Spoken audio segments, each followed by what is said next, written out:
ubwirinzi bwa Isiraheli bwo mu kirere bwahuye n'akazi katoroshye. Iron Dome biri guhananura ibisasu bya Iran yohereje muri iki gihugu.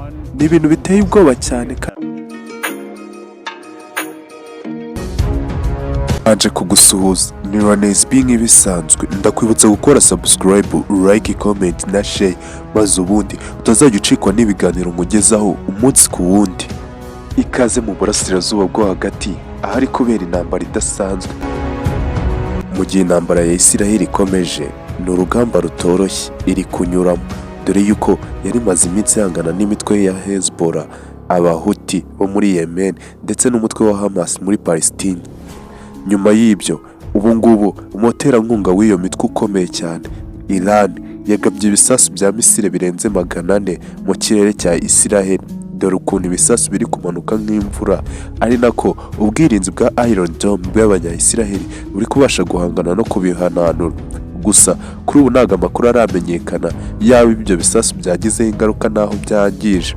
Ni mu gihe abanyamerika akaba ari na papa w'abanya-Isiraheli nabo bamaze kugeza ubwato bw'intambara bunini bwa rutura mu nyanja rwagati, ari nako bari gufasha Isiraheli guhangana n'ibibiza by'ibisasu bya misile barashweho na Iran kubihanura kugira ngo bitabasha kugira uwo bihitana.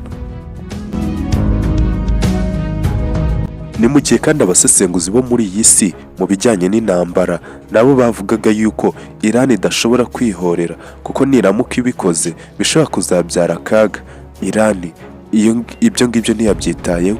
Kuri ubu yahisemo gufata umwanzuro wayo wo guhorera abarimo Ismaelmwanafunzi wahoze ari umuyobozi wa Hamas ndetse na Nasrallah wahoze ari umuyobozi wa Hezbollah bahitanywe na za misile zigiye zitandukanye. Mu gihe Netanyahu yari yamaze gutangaza ijambo arigenera abanya-Isiraheli ababwira yuko basanzwe ari inshuti kandi bakundana, kandi ko kera ubwami bw'abaperise ndetse n'abayahudi byari inshuti. Gusa ubu bikaba byaraje kuzamba, bikaba birimo intambara n'akaga gakomeye. Netanyahu ni nabwo yatangaje yuko Iran niramuka igerageje kwihorera izabasha guhura n'akaga gakomeye kandi kizabona isomo itigeze ibona, mu gihe abaturage ba Iran bo bazaba bari guhura n'ibibazo by'inzara, amarira ari menshi.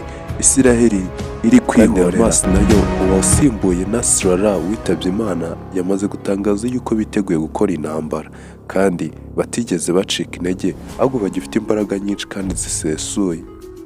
Mu gihe Ayatollah Khamenei akaba ari umugaba mukuru w'ikirenga w'ubutegetsi bwa Iran, we nawe uzi ahantu aherereye kandi akaba ari nawe watanze ibwirizwa rivuga yuko bagomba kwihorera kuri Isiraheli, bakayihereza isomo rifatika, maze ubundi bakayereka yuko atari agafu k'imvugo arimo, ibyo itekereza n'ibyo ivuga ko bihabanye n'ibyo bo bashaka.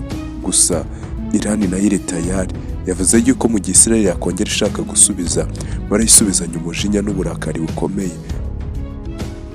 Ni mu gihe iyi ntambara abatuye isi bose ikomeje kubatera ubwoba, mu gihe ibi bihugu byakozanyaho bishobora gukurura ibindi bihugu bikomeye muri iyi ntambara.